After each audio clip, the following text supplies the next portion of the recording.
in today's show. Bradley Beal is out for the season. I'll talk about that and what I'm watching for tomorrow. Michael Bolton. Thanks, Josh. It's Michael Bolton here, and it's time for another episode of the Locked On Fantasy Basketball Podcast. Let's get to it. Let's get to it, indeed. You are Locked On Fantasy Basketball, your daily fantasy basketball podcast, part of the Locked On Podcast Network.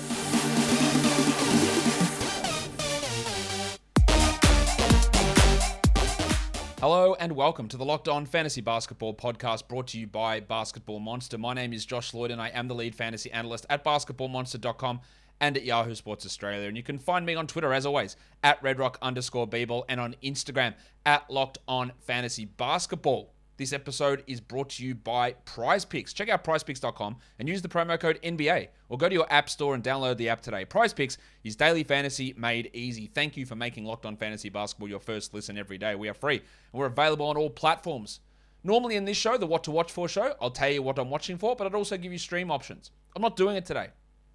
I'm still going to tell you what I'm watching for, but stream options, I'm not even going to bother because so much shit can change by the time that tomorrow happens.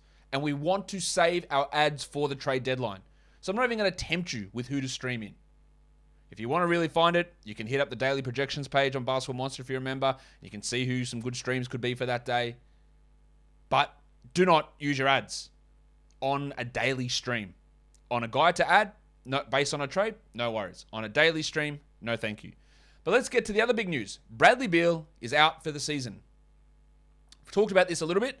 It's why I mentioned, I'm pretty sure I mentioned, that I wouldn't be buying low on Beal with his wrist injury because I thought it was going to lead to a significant situation.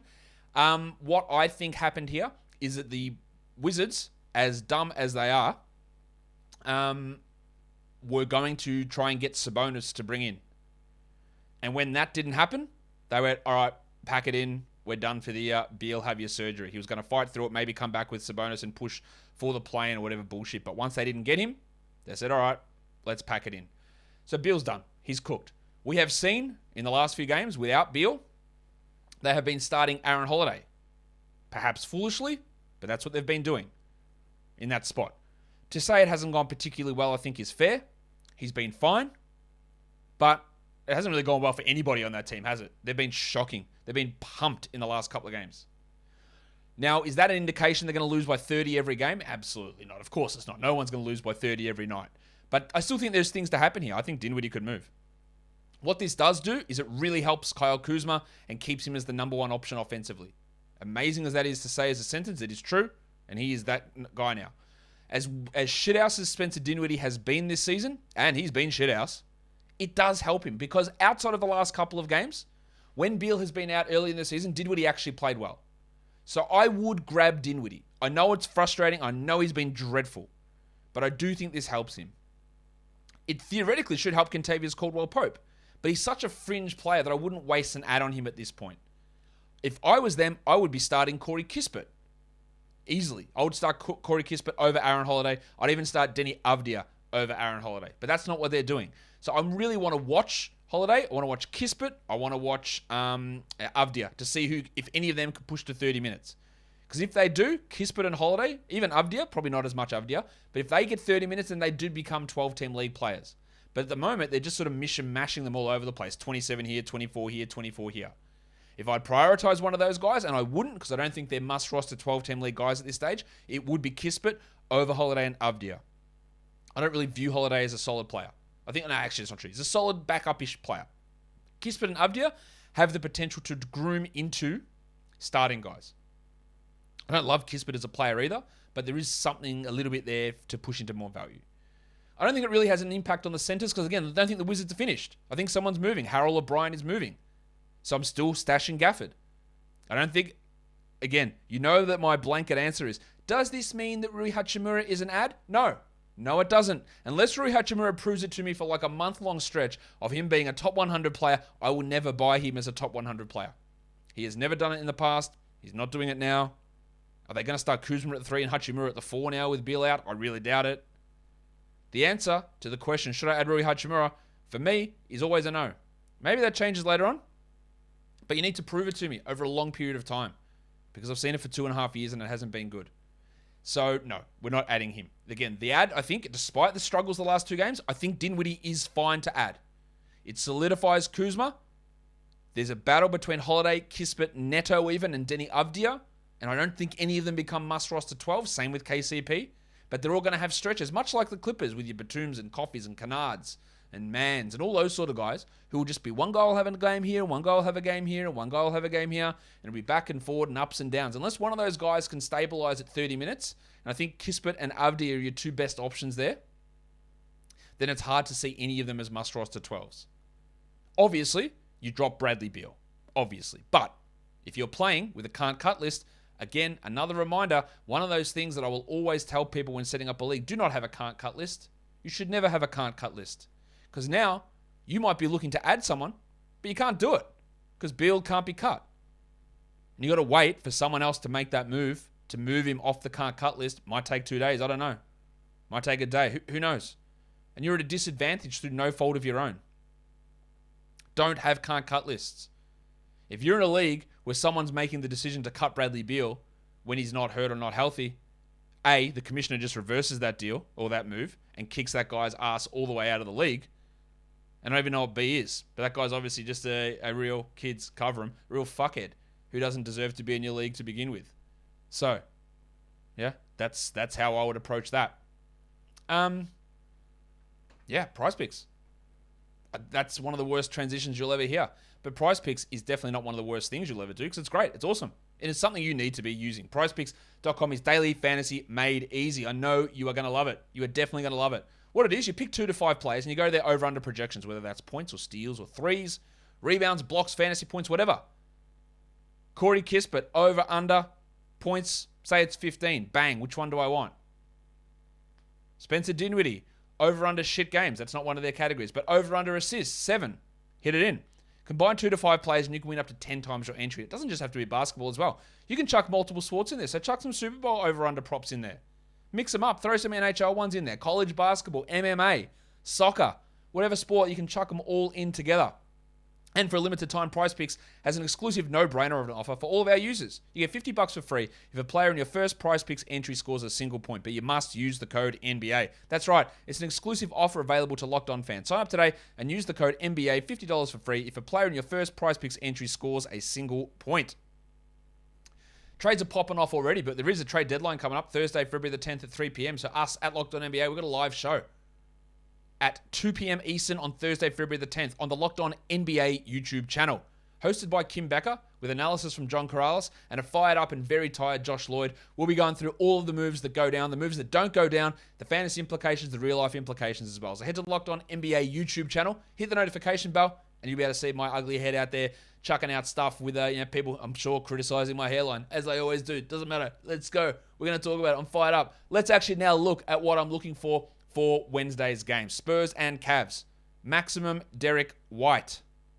Maximum Derek. Last couple of games for Whitey have been a little bit down. But, I more want to see him stabilize with the team, getting back to being healthy. More importantly, I want to see Zach Collins, who I thought impressed in his first game. That'll be interesting to see how they use him. Will he take the backup minutes from Eubanks and from Landale? And how does he look out there? I don't think he's cutting into Yucca Purtle's production, and I don't think he's going to be a 12-team league guy. Will he cut into Doug McDermott's value as a 4? Really interesting to watch that. And one of the big things to watch, Karis LeVert. He's probably going to play first game. Well, he's not going to play. He's going to play in his first game for the Cavs. Do they start him with Markkanen out? Probably.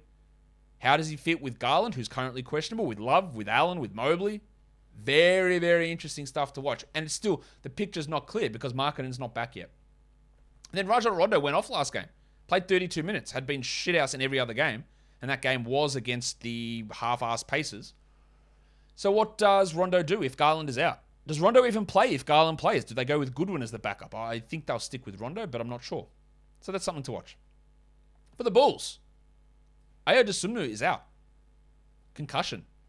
So who are they going to start? It's going to have to be Kobe White, so let's watch his production push up. And if this was a situation where we'd stream, then we would stream in someone like Kobe White. The other guy who's going to have to get minutes is Matt Thomas. Now, the dude can shoot. Can't do anything else, but he can shoot. So there is some interest there, especially for DFS. Maybe he pops off, scores 15 points with 5 threes. That will be something to watch if you're looking at prop betting. There's a little bit of value boosting up there for Matty Thomas with Dosunmu, Caruso, Lonzo, Derek Jones, all of those guys sidelined. There is a possibility of some decent enough numbers for him. Well, for the Hornets, Gordon Hayward's out. I don't expect Gordon Hayward back this week. I don't expect him back before the trade deadline, but nothing official is there. I just don't expect him to play. Cody Martin's out. Jalen McDaniels is out. James Bouknight is doubtful. So Kelly Oubre is going to have to shoulder a much larger load. Giggity! PJ Washington Jr. is probably going to get more minutes. So is Mason Plumlee. Again, I'd be streaming Washington in if I was recommending streaming at this point. And until we get a bigger update on Hayward, they say he's out for 3 months. They said it's expected to be out for a while. Maybe Washington is an ad for this short term. We'll see. Very interesting stuff happening in Charlotte. The Raptors and the Thunder. Chris Boucher not getting 20 minutes a night, which is a worry.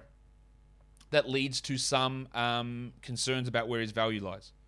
I'll hold through the deadline.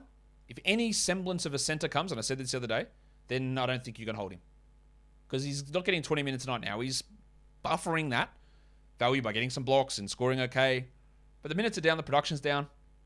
He's a fringe guy. And if at the trade deadline, I think he becomes expendable. I'll say it this way. I don't think the Raptors are making a trade to make his role bigger.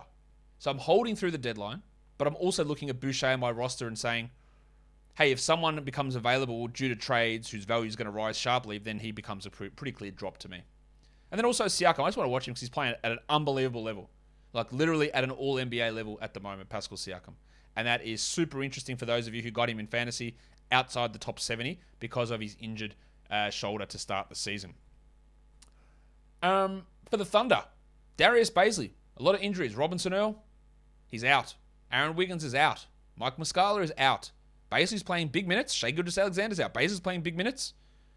His shooting will wax and wane, but the defensive stats, the rebounds are there. And he is a 12-team league guy. Would I burn a waiver ad at the moment to add Bazley? Probably not. But it's really bloody close. Like, it's really close. Because those injuries to Wiggins and Robinson Earl and Muscala and even Shea, they're long-term. That's 2 to 3 weeks probably we're looking here. And that's not bad value for Baze. But I want to watch him here. And also Josh Giddey, mainly because they're going to be limiting his minutes to 30. He was still really good in that game against the Warriors last time out, playing the 30. But that's something for us to watch. What does that mean for guys like Trey Mann, Ty Jerome, Teo Maladon, those sort of players?